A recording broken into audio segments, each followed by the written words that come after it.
They say Minnesota nice, but when it's us that need the unity, everybody turns their back. They say Minnesota nice, but I see African Americans coming for Somalis when we were there, standing next to you guys when it came to George Floyd. Minnesota nice, but I see lawyers, nurses, doctors talking about us on Reddit, Facebook, Instagram, Twitter. So all I have to say is this is really not Minnesota nice, and the Somali people need to open their eyes. We protest for everybody else. If you beef one Somali, you beef every Somali.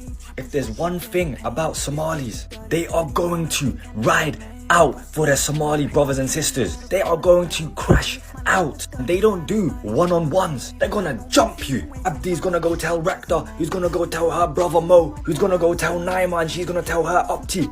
You are fucked. You are well and truly pissed if you get into beef with a Somali, because word will get out that you're beefing the Malis, and then it's up from there. Even if you think that Somali is miskeen, they just watch anime and play PlayStation. They have someone in their network that is a trapper, that is on job. The Somali network is bigger than Google. It's even faster than Google. Next time you get into beef with a Somali, if you ever do, just let it slide. Because I promise you, you are going to have like 50,000 man on your case if you beef a Somali.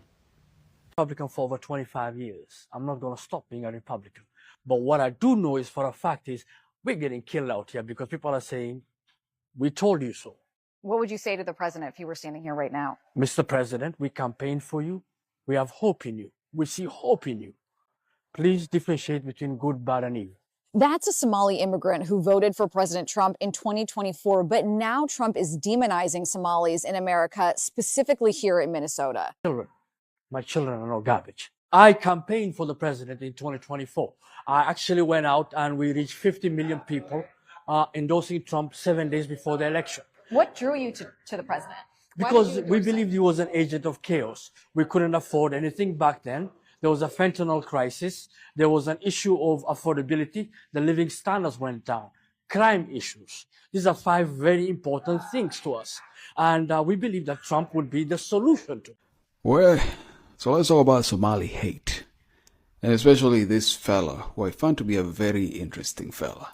Now, for those who don't know, currently being Somali is like having a target on your back. Currently, like across the world, in the United States, in Kenya, in South Africa, people are posting a lot of Somali hate. And it's something that I've been personally accused of doing, even though I've never pushed any kind of hate towards any kind of group. I mean, I dislike Somalia, okay? That's not secret. I hate southern Somalia because it's a freaking hellhole, right? Where kids get married off and where terrorists are being harbored, right? And here's the thing. The reason why I'm talking about Somali hate. There's this fella who said that, when I posted that previous video, can't remember what the topic was, but the guy was saying, oh, it was about Minnesota, about the Somalis in Minnesota who had defrauded millions of dollars in taxpayer money. And the guy was like, hey, you're pushing propaganda, or you're pushing Somali hate. But I found that to be very ironical, and I'll tell you why, right? I find it to be very ironical, and most importantly, I find him to be very hypocritical. And for that reason, I don't like the fella. I don't hate him, but I just don't like him. And why am I saying this? Because in that video, if you watch it, where millions of dollars in American taxpayer money meant for American autistic children has been embezzled and used to fund terror groups that kill Somali children back in Mogadishu. Now you might be asking yourself, what am I talking about? According to the Department of Justice, $250 million in a scheme called Feed Our Future, meant for homeless children, meant for unprivileged children, meant for veterans, meant for poor families. More than 250 American taxpayer money was used for fraudulent activity, was used fraudulently, and the money was used to buy luxury cars, luxury goods, real estates in Kenya, Somalia, and America, which is sad, right? And most of the people who are doing this fraudulent activity, according to the Department of Justice, out of the majority of the 70 plus defendants were from the Somali community, right? And these names include Abdiaziz Shafi, Mohammed Jama, Abdi Majid Nur, and Osman Kamara, right? And it's really sad. It's really sad. And we've been saying it for a long time, that there's groups from abroad funding terror in East Africa, specifically Somalia, right? And also, we've been saying that some of the money coming in to Kenya funding real estate has been fraudulently acquired. And we've been getting a lot of pushback, right? Now, I'm not saying that Somalians or Somalis are not productive people, or that all the money being used by Somalis to develop their country or Kenya or any other country. We're not saying that all that money is fraudulent. But it's because we know that Somalis are really good with business, right? A lot of them are very business-minded, and we like that. But we're also saying that we should not ignore the fraudulent money coming into the country, because this money is not the fact that it's fraudulent. That's not a good thing. That's illegal. But most importantly, that fraudulent money or proceeds of that fraudulent money is being used to fund terror groups which harm Kenyans and even Somalis back in Somalia themselves. Right? Because can you imagine 250 million? That's a lot of guns that can be issued to Al-Shabaab. And that's going to cause a whole lot of havoc to the region. And it's really sad because it ruins the reputation of the Somalis. Because I know most Somalis are actually really cool people. Right?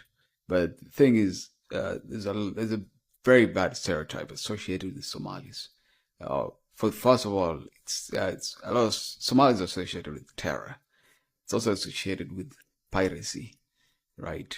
And now it seems like it's going to be associated with fraud, it's really sad, right?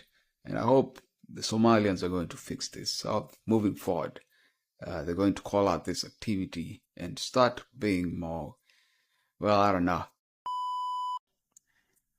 Which this guy did. He clearly did. He watched it. He went through the comments, and if you've ever looked at any of my comment or any post made by non-Somali towards Somalis, you'll always find there's a lot of hatred being pushed by the Somalians, right? And so this guy read all the nasty comments, which I usually leave. All the nasty comments calling me Jarer, all the nasty which means kinky hair, by the way. All the nasty comments calling me Adon, which means a slave, right? All the nasty comments calling me Barrier, which is also a slave, by the way. So I went through all those comments, and he didn't call them out, right? He didn't call them out. He didn't tell his fellow Somalians that, hey, this is wrong. You should be insulting this guy. He didn't do any of that. He just went straight to the comments and started claiming that I'm hateful towards Somalians, right? Even though I said nothing in the tune of that. So for that reason, I don't know how to feel about Somali hate, or Somali Nate, or Somali Kate.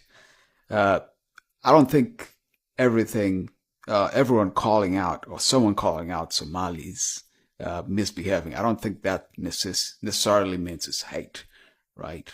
It doesn't mean that they dislike you. It just means that they don't like your behavior, right?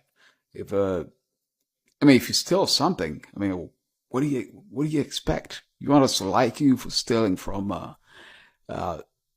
autistic children? I don't know about that, man. That seems a little extreme. And what's interesting, by the way, is that some Somalians in the comments were actually saying, hey, this is great, right? This is amazing.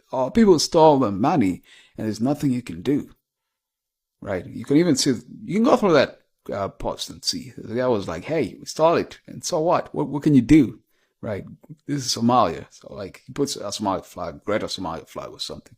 There's some weird shit like that. But yeah, my bottom line is, Over 80% of Somalians are on welfare in Minnesota, 89% to the exact. That means they're receiving some type of government assistance. When you see them in those big apartment complexes, yeah, that's Section 8, public housing. When you see them pull up to the clinic and the hospitals, yeah, that's Medicaid. When you see them break out them EBT cards at the grocery stores, that's food stamps, all on the taxpayer dime. You're funding single Somalian baby mamas and their kids. And check this out, y'all, the education, 40% of them don't even have a high school diploma.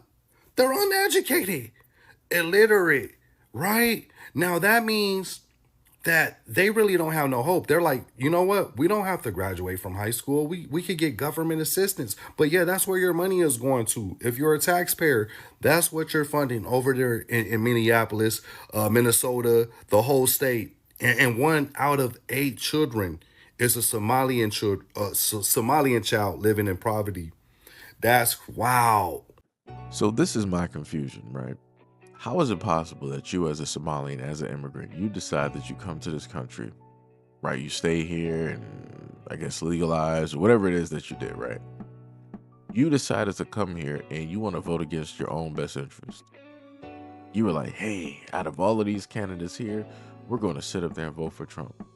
And then once you vote for Trump and that vote is successful, you guys want to celebrate as if you're the kings of the world and like you really did something. I'm guessing that people must have missed the memo when the Latins, when the Hispanics voted for Trump, and they were the first ones to sit up there and get deported.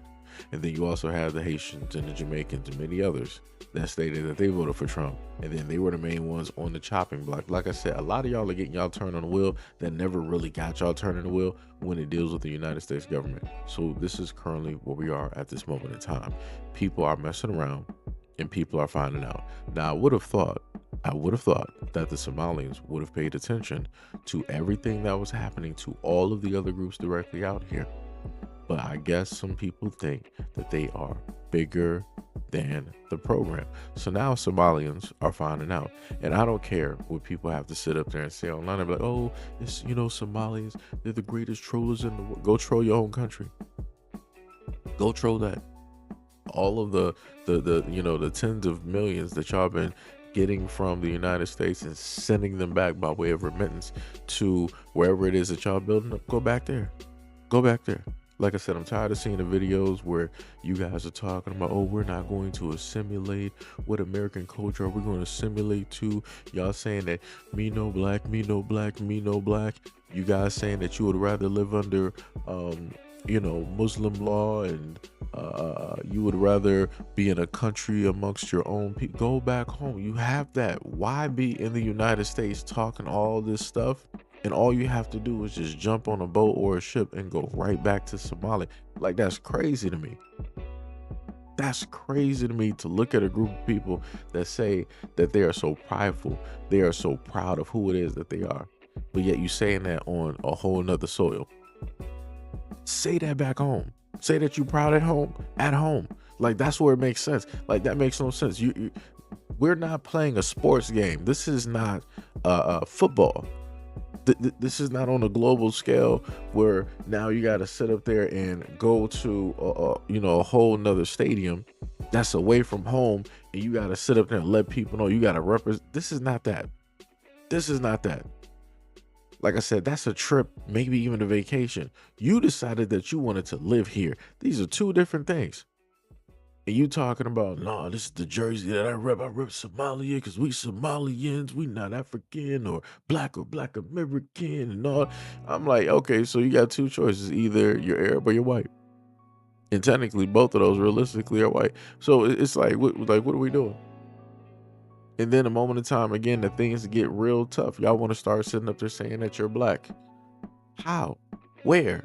Or even if you don't say that you're black, you try to circle the wagons and you want to bring black Americans in there because you're like, oh, what we're going through and facing is the same things that black Americans have set up there and faced in the United. No.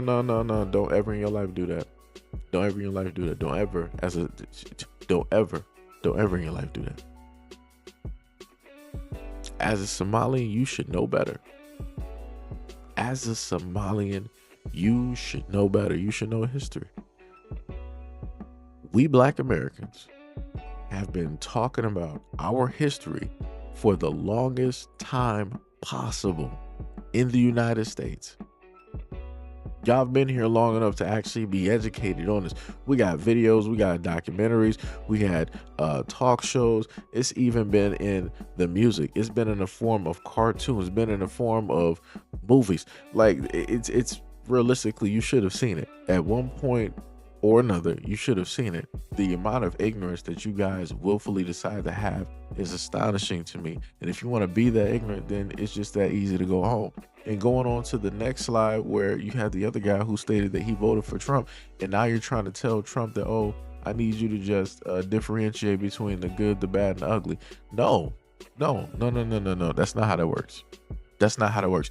Do you see how historically it doesn't matter how individualized Black Americans have tried to be or deem themselves or separate from many other people, they still get directly grouped in? That too shall happen directly to you. You are not different. You are not different. You are not different.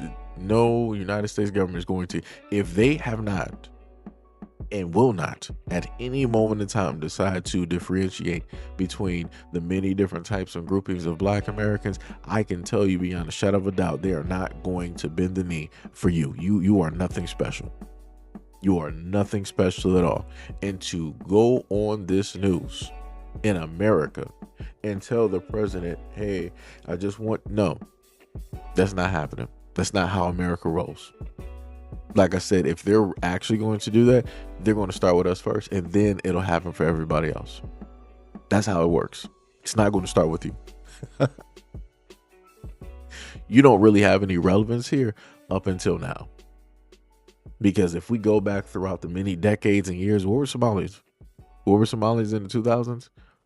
Right? 90s, the 80s, the 70s. 60s, the 50s, the 40s, the 30s, the 20s, the 10s, the 80s. What were Somalis? Oh, that's right. Y'all wasn't really here. Y'all wasn't really in existence in the United States. You were far, few, and in between. Your numbers were insignificant and really didn't matter. So like I said before, to think that you are actually of some type of relevance or importance, you are not. You got a few people in government. That's great. But again, you did that so that you can have that representation. You didn't do that for the betterment of the as they like to say for Pan-Africans, the diaspora, the Black community. You didn't do that for none of that. You did that for selfish gain and selfish reasons, because y'all only wanted to look out for yourselves and also propel your people forward and push your religion directly out there so that it can start to become the number one in certain areas. Like I said, I've paid attention to what they like to do in a variety of other countries. I looked at the UK. I looked at China. I looked at certain areas of Japan and many other places that once people start coming directly in, they start heavily pushing directly in. And I'm like, yeah, we can't be having that. I'm sorry. We're not doing that. Again, I paid very close attention, born and raised in Detroit. Like I told people before, I guess y'all didn't pay attention to Dearborn, Michigan. Dearborn, Michigan has the highest density by far of the Arab population. Directly there, Middle Eastern Arab, whatever you want to sit up there and call it, highest density. Like it's astonishing. You, as soon as you roll directly through there, you will notice the stark difference in between where you came from and directly where you are at this moment in time. It is a stark difference. And it's crazy to me how it is that people did not just pay. Like I said, I'm not sure where America is. I'm not sure why people didn't pay attention. But if y'all didn't wake up, y'all better sit up there and wake up now. You better wake up now, because you got a lot of these multitude of groupings of people, and they are in some type of way of form in a shape of power throughout the governmental structure. And they got quite a few numbers. As the Somalians said, it was like, yo, we're doctors, we're police, we're nurses. Yeah, so just think if those are some type of, agents. Just think about that for a minute. If you got all of these folks that really don't like America, because when you go back and listen to Dearborn, Michigan, listen to the chants that they be sitting up there saying when it deals with America, they're hoping for the downfall. They want the downfall. And again, they're saying that because they're in the United States, freedom of speech. But a lot of these different groups who are here, who quote unquote said that they love me, they're not really, they're plotting. That's all it is. right? These are the sacrificial lambs that these countries send directly here. So when the time is right, they can enact everything that they wanted to always do. But people ain't paying attention. But anyways, let me know what you guys think about this video and everything that I stated in the comment description below. And as always, peace, love, and stay tuned for the next video.